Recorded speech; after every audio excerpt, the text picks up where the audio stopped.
Hi guys. So இன்றைக்கான வீடியோவில் நம்ம என்ன ட்ரை பண்ண போகிறோம் அப்படின்னு பார்த்தீங்கன்னா வந்துட்டு ப்ரான் கிரேவி தான் ட்ரை பண்ண போகிறோம். ஸோ வாங்க எப்படி செய்கிறதுன்னு பார்க்கலாம். ஸோ ஃபர்ஸ்ட் ஒரு கடாயில் 1 டேபிள் ஸ்பூன் அளவுக்கு வந்துட்டு எண்ணெய் சேர்த்துக்கோங்க.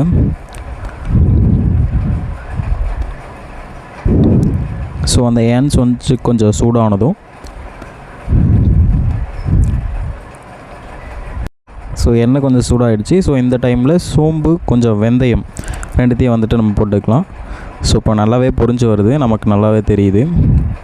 ஸோ இந்த டைமில் நம்ம என்ன பண்ணணும், கொஞ்சம் தேவையான அளவுக்கு வெங்காயத்தை ஆட் பண்ணிக்கலாம். ஆக்சுவலாக வெங்காயத்தோட குவான்டிட்டி பார்த்திங்கன்னா 250 கிராம் இருக்கும்.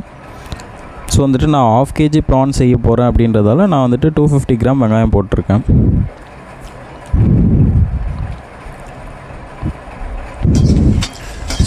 ஸோ வெங்காயத்தை வந்துட்டு நல்லா வந்துட்டு வதக்கி விட்டுக்கலாம்.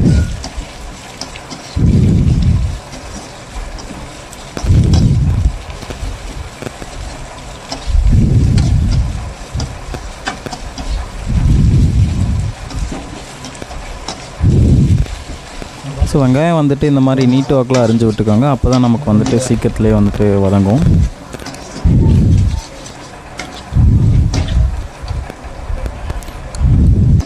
ஸோ இப்போ வெங்காயம் பார்த்திங்கன்னா தேவையான அளவுக்கு வதந்துச்சு. ஸோ இதில் வந்துட்டு நம்ம கொஞ்சம் கருவேப்பிலை ஆட் பண்ணிக்கலாம். ஸோ கருவேப்பிலை ஆட் பண்ணி கொஞ்சம் வதக்கி விட்டுக்கலாம்.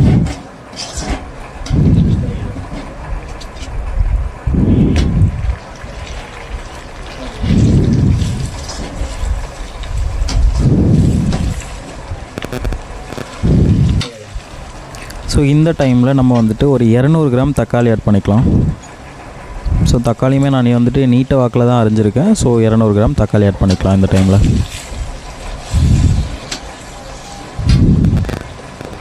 ஸோ தக்காளி போட்டு கொஞ்சம் நேரம் வந்துட்டு நம்ம வதக்கி எடுத்துக்கலாம். அதே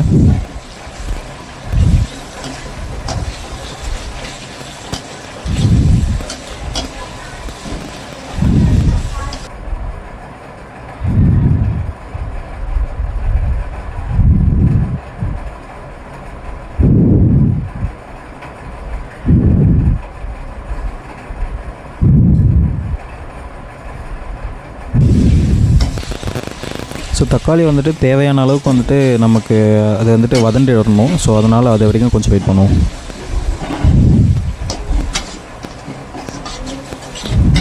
இப்போ தக்காளி நமக்கு தேவையான அளவுக்கு வந்துட்டு வதங்கி வந்துடுச்சு. ஸோ இந்த டைமில் வந்துட்டு நம்ம இஞ்சி பூண்டு பேஸ்ட் வந்துட்டு கொஞ்சம் ஆட் பண்ணிக்கலாம். ஸோ நான் இதில் எடுத்துக்கிறது பார்த்திங்கன்னா வந்துட்டு 2 பூண்டு 1 துண்டு நான் இஞ்சி எடுத்திருக்கேன். ஏன்னா வந்துட்டு நான் 1/2 kg ப்ரான் எடுத்திருக்கேன். ஸோ நான் அதுக்கேற்ற மாதிரி பார்த்தீங்கன்னா வந்துட்டு சேர்த்துருக்கேன். ஸோ நீங்கள் எவ்வளோ எடுக்கிறீங்களோ அதுக்கேற்ற மாதிரி நீங்கள் அளவு பார்த்து சேர்த்துக்கோங்க.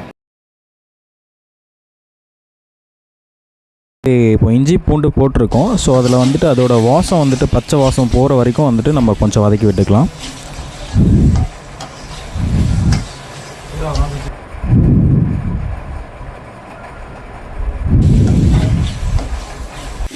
இப்போ வந்துட்டு நமக்கு அந்த பச்சை வாசம் போயிடுச்சு. ஸோ இதில் பார்த்திங்கன்னா 1 டேபிள் ஸ்பூன் அளவுக்கு நம்ம வந்துட்டு மிளகாய் தூள் போட்டுக்கலாம்.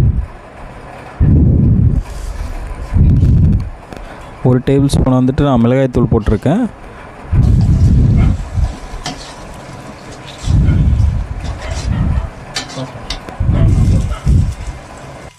ஸோ நம்ம இப்போ வந்துட்டு இதில் வந்துட்டு உப்பு ஆட் பண்ணிக்கலாம். உப்பு வந்துட்டு நமக்கு தேவையான அளவு. ஸோ நீங்கள் ஸ்டார்டிங்கில் ஃபஸ்ட்டு போடும்போது கொஞ்சமாகவே உப்பு போட்டுக்கோங்க. அப்புறமா நம்ம வந்துட்டு பின்னாடி டெஸ்ட் பண்ணிவிட்டு அந்த டைமில் உப்பு ஆட் பண்ணிக்கலாம். ஏன்னா வந்துட்டு உப்பு இதில் வந்துட்டு அதிகமாக நம்ம ஆட் பண்ணிட்டாலும் வந்துட்டு அதோட டேஸ்ட் போயிடும். ஸோ அதனால் உப்பு வந்துட்டு நம்ம தேவையான அளவு ஆட் பண்ணிக்கலாம்.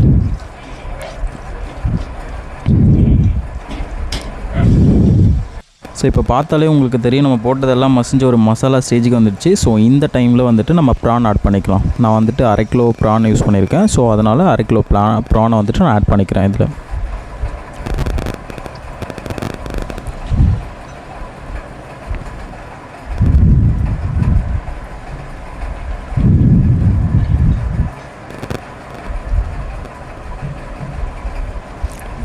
ப்ரான் பார்த்திங்கன்னா வந்துட்டு நீங்கள் கொஞ்சம் மஞ்சள் தூள் போட்டு கொஞ்சம் கழுவி எடுத்துக்கிட்டிங்க அப்படின்னா ப்ரானில் வந்துட்டு அதோட அந்த கவிச்ச ஸ்மெல் இருக்காது. ஸோ அதனால்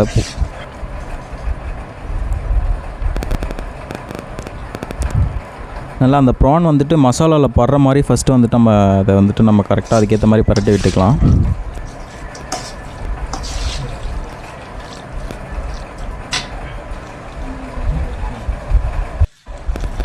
இப்போ ஆல்ரெடி பார்த்தீங்கன்னா ப்ரான்லேயே வந்துட்டு உங்களுக்கு வந்துட்டு அதுலேருந்து தண்ணி வந்துட்டு வதக்க வந்துடும். ஸோ வேக அதுலேருந்து தண்ணி வரும். பட் இருந்தாலும் வந்துட்டு நம்ம தண்ணி கொஞ்சம் மட்டும் நம்ம ஆட் பண்ணிக்கலாம். தேவையான அளவுக்கு வந்துட்டு நமக்கு ஓரளவுக்கு கிரேவி மாதிரி வரணுன்றதுக்காக வந்துட்டு நான் கொஞ்சம் தண்ணி ஆட் பண்ணிக்கிறேன். ஸோ நம்ம ஆட் பண்ணிவிட்டு கொஞ்சம் வதக்கி பார்க்கலாம். இன்கேஸ் வந்துட்டு அதுக்கான அந்த ஸ்டேஜ் இல்லை அப்படின்னா இன்னும் கொஞ்சம் கூட தண்ணி ஆட் பண்ணிக்கலாம், தப்பு கிடையாது. அதோடய டேஸ்ட்டில் எந்த ப்ராப்ளமும் வராது. ஸோ அதனால் நான் இன்னும் கொஞ்சம் தண்ணி மட்டும் ஆட் பண்ணிக்கிறேன்.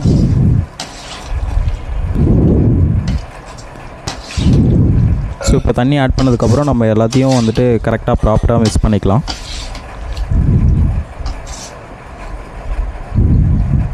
ஸோ நான் இப்போ வந்துட்டு ஒரு பிளேட் போட்டு மூடி வச்சுட்டேன்.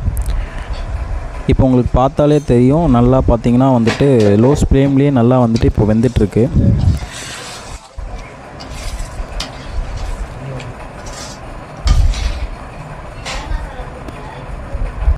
இப்போ நீங்கள் வீடியோ பார்க்கும்போதே தெரியும், ப்ரான் வந்துட்டு கரெக்டாக வந்துட்டு அந்த வளைஞ்சி அந்த ஸ்டேஜுக்கு வந்துடுச்சு. ஸோ கரெக்டான டைம். ஸோ இந்த டைமில் நம்ம என்ன பண்ணணும்னா கொஞ்சம் வந்துட்டு கரம் மசாலா கொஞ்சம் ஆட் பண்ணிக்கலாம். ஸோ அதே போல் நமக்கான அந்த கிரேவிக்கான கன்சிஸ்டன்சியும் அதுக்கு கொண்டுட்டு வந்துடும். ஸோ அந்த ரீசனால் நம்ம வந்துட்டு கரம் மசாலா கொஞ்சம் ஆட் பண்ணிக்கலாம். இது 1 டேபிள் ஸ்பூன் இருக்கும் கரம் மசாலா. ஸோ ஃபைனலாக வந்துட்டு ப்ரான்லாம் கரெக்டாக வெந்துடுச்சு. ஸோ இந்த டைமில் நம்ம வந்துட்டு புதினா ஆட் பண்ணிக்கலாம். ஸோ எதுக்கு புதினா ஆட் பண்ணுறோம் அப்படின்னா வந்துட்டு அதுதான் வந்துட்டு நாளைக்கு நமக்கு நல்ல அந்த வந்துட்டு ஒரு வாசனையை கொடுக்கும். ஸோ அந்த ரீசனால் வந்துட்டு இதில் நான் புதினா ஆட் பண்ணியிருக்கேன். ஸோ புதினா ஆட் பண்ணி நம்ம ஃபஸ்ட்டு ஓவராக போட்டு கலந்து விட்டுடலாம். அதில்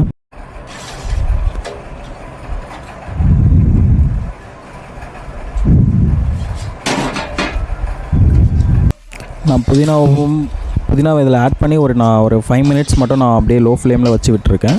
ஸோ இப்போ பார்த்தீங்கன்னா புதினாவும் நல்லா வந்துடுச்சு. இப்போ வாசமும் நல்லா வந்துடுச்சு. ஸோ இப்போ நமக்கு தேவையான சாப்பாட்டை போட்டுக்கலாம். ஸோ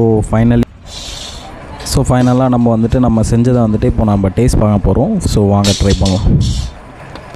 ஸோ நம்ம இப்போ வந்துட்டு தேவையான அளவுக்கு சாப்பாட்டை போட்டுட்டோம். ஸோ இதில் பார்த்திங்கன்னா நம்ம செஞ்சு வச்ச ப்ரான் கிரேவி ஃபைனலாக ரெடி ஆகிடுச்சு. ஸோ நம்ம வந்துட்டு இதிலேருந்து கொஞ்சம் எடுத்து நம்ம வச்சு டேஸ்ட் பண்ண போகிறோம்.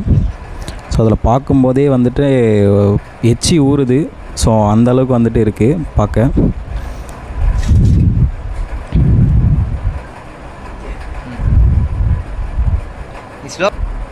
உங்களுக்கு அந்த ப்ரானை பார்த்தீங்கனாலே தெரியும் வந்துட்டு நமக்கு கரெக்டான ஸ்டேஜில் வந்துட்டு வெந்திருக்கு. ஏன்னா இப்போது இதுக்கு மேலேயும் ப்ரான் வந்துட்டு வெந்துடுச்சு அப்படின்னா வந்துட்டு நமக்கு அது ஒரு மாதிரி லப்பர் மாதிரி ஆகிடும். ஸோ இதுதான் கரெக்டான ஸ்டேஜ். ஸோ வாங்க டேஸ்ட் பண்ணி பார்க்கலாம்.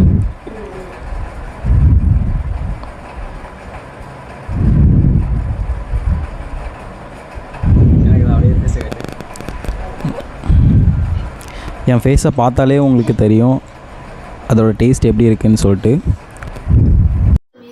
லைக் பண்ணுங்கள், ஷேர் பண்ணுங்கள், மறக்காமல் சப்ஸ்கிரைப் பண்ணுங்கள்.